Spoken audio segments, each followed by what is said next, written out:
So ito po yung pinalitan natin ng condenser dati. Pinalitan natin dito ng condenser kasi mga sira-sira na. So minonitor natin siya uli. Ayan. So good na po. Good na ito. Tag negative 15 na siya. So, tingnan natin dito, no? Yan. Oh. So yan po. So umusok na siya sa lamig, no? Sa negative 15. Yan po ang kanyang temperature ngayon.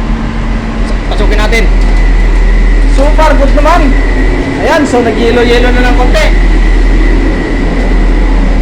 Okay na po ito. Okay, oh. So meron pa po tayong isa na ginagawa. Ito po, 10-wheeler.